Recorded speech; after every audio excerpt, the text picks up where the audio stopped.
आज अपने देखने जा रहे हैं कि ऐसी खतरनाक भूतिया स्टोरी जो कि अंदर की रूह कब जाएगी, जिसके कारण हम वही देखेंगे आज। ये स्कैरी पंपकिन है जो कि वीडियो का टाइटल है काली रात। अबे रात तो काली होती है ना, कौन सा दिन में निकलती है रात। चलो तो शुरू करते हैं इसको।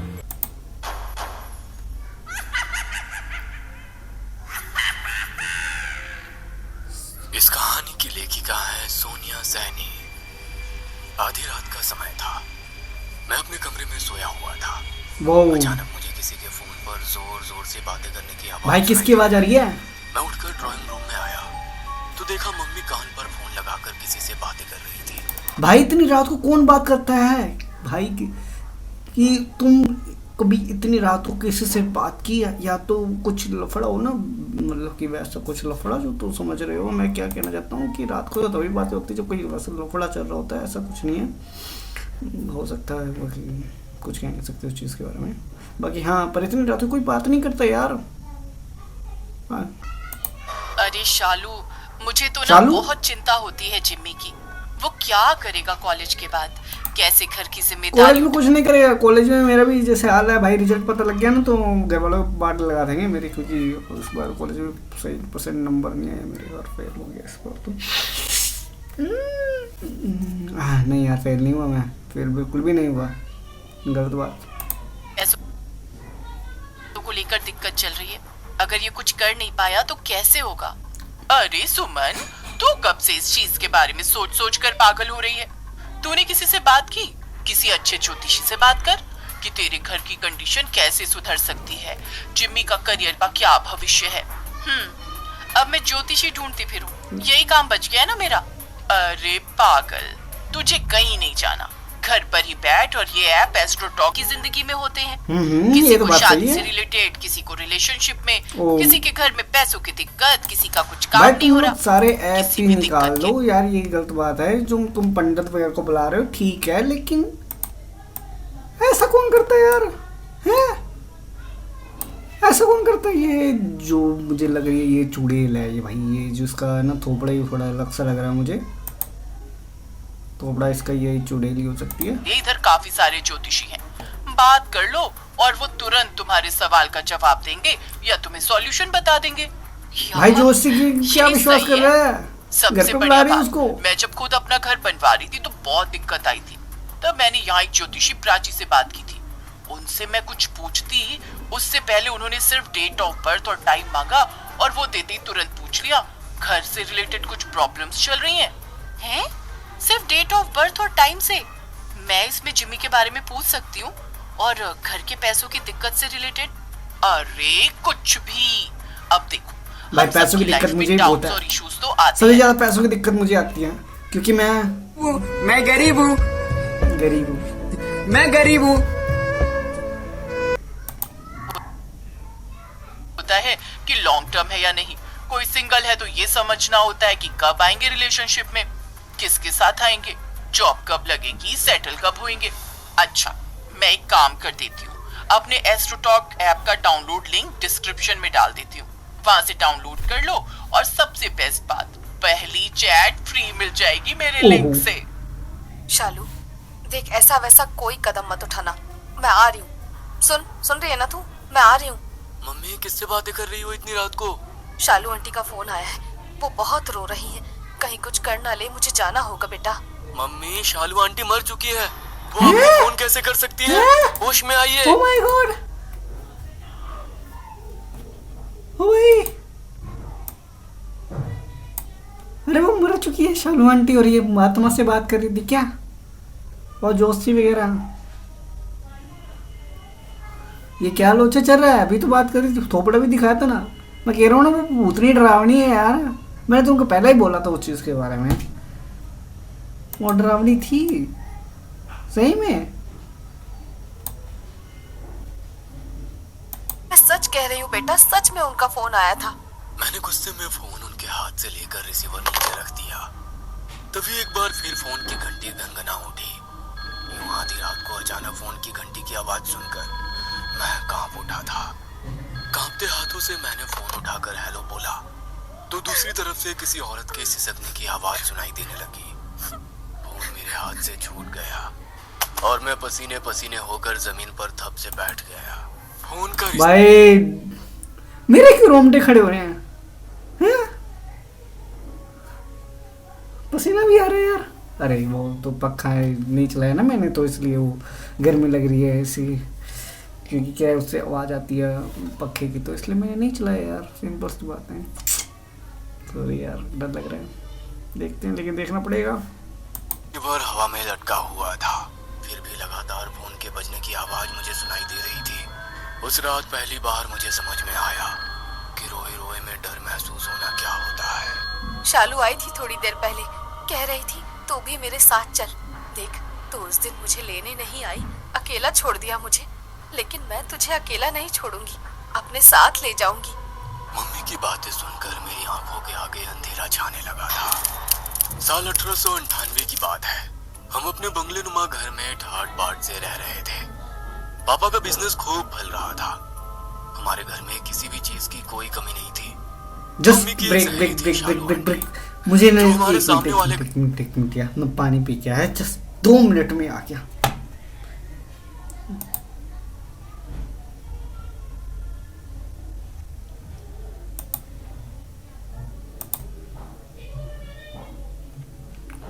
ओके, भी आया। घर में रहती थी। शालू आंटी अक्सर दोपहर के समय हमारे घर आती और मम्मी के साथ बैठकर घंटों बातें करती। मैं उस समय 12वीं में पढ़ता था। उनकी बातें समझने की ना मेरे पास समझ थी। वो देखो, मैंने बोला था ना यार, ये थोड़ी अड़ी चीज डरावनी से लग रही है। ये देखो, ये जो दोस्तों सहेलियाँ होती हैं ना, क्योंकि ये जो कि सहेलियाँ होती है सबसे बड़ी वो होती हैं, क्या कहते हैं उसको, ख़राब करने वाली बात होती है। और ये जो अपनी सहेली को भी नहीं बख्शती है।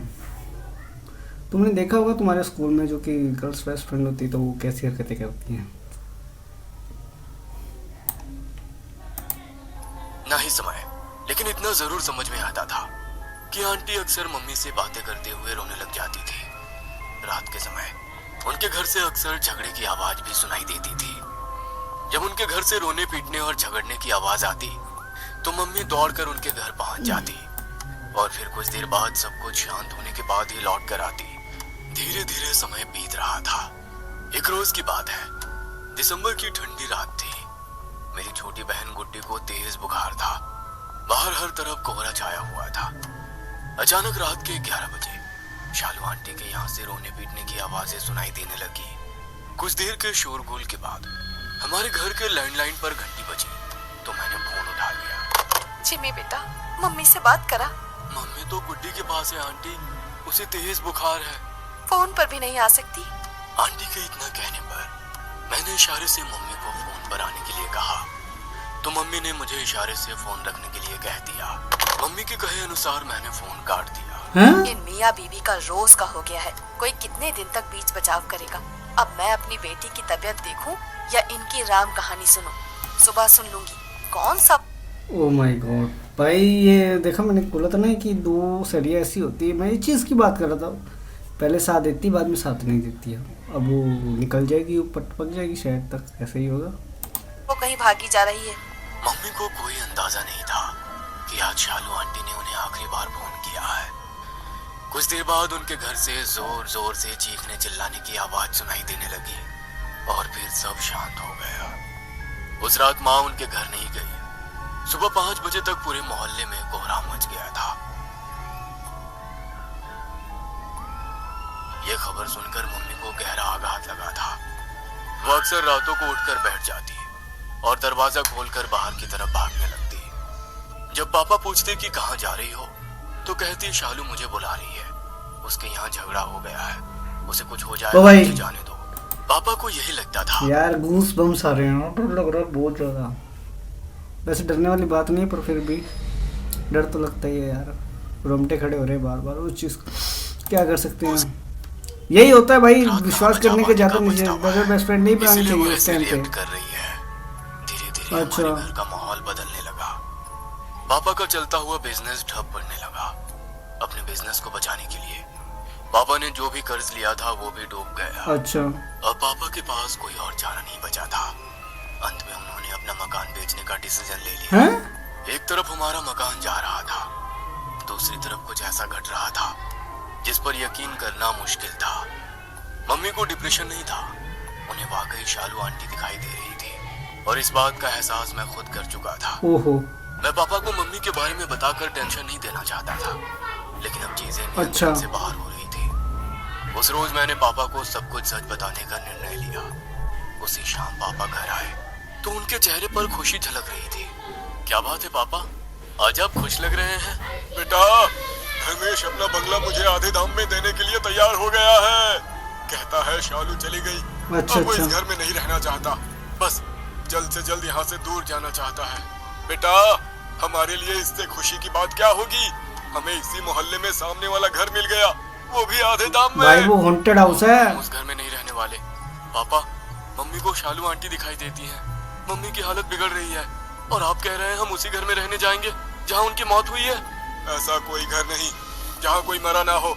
वहम की बातें है ये सब बेटा। वहम की बातें नहीं है, वो ऊपर चढ़ जाएगी तेरे को पता नहीं उसे लगेगा। इलाज की जरूरत है बस, और सबसे बड़ी बात, मैं पैसा दे चुका हूँ। हम कल ही वहाँ शिफ्ट हो जाएंगे। पापा कुछ अरे यार ये जो चीज होती है ना, इनकी पता नहीं इनको क्या जल्दी रहती है घर खरीदने की यार, ज्यादा फिर बाद में कहते हैं हमारे साथ ये हो रहा है, हमारे साथ वो हो रहा है। इस बूढ़े को दिखाई नहीं देता है क्या उसकी घरवाली कैसी भी बढ़िया है? मरेगा ये और कुछ नहीं है। इसीलिए 2 दिन बाद हम शालू आंटी के बंगले में शिफ्ट हो गए थे। उस बंगले में बिताए हुए दिन मेरे जीवन के सबसे मनहूस दिनों में से एक है। मम्मी की हालत पहले से काफी खराब थी। पापा अपने कमरे में सोए हुए थे, मैं और छोटी मम्मी के साथ कमरे में सोए थे। अचानक आधी रात गए हमें किसी के जोर जोर से चीखने और रोने की आवाज सुनाई देने लगी। ऐसा लग रहा था जैसे कोई किसी को बुरी तरह से मार पीट रहा हो। घबराकर मेरी नींद टूट गई। जब मैं अपने बिस्तर से उठा तो पाया कि बिस्तर पर छोटी बहन और मम्मी दोनों ही नहीं है, हैं? और पूरे बंगले में अंधेरा पसरा हुआ है। मैंने टॉर्च उठाया और मम्मी और गुड्डी को आवाज लगाते हुए कमरे से बाहर की ओर जाने लगा। बेडरूम से बाहर निकलकर मैं जैसे ही हॉल में आया, वो नजारा देखकर मेरा कलेजा मुंह को आ गया। गुड्डी के बाल बिखरे हुए थे और वो अजीब से डरावने भाव चेहरे पर लेकर घूर घूर कर मम्मी को देख रही थी।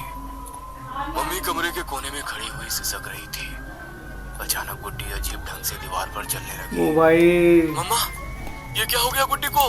मम्मा भाई गुड्डी के अंदर तो वो आंटी चली गई है, अब कुछ नहीं हो सकता।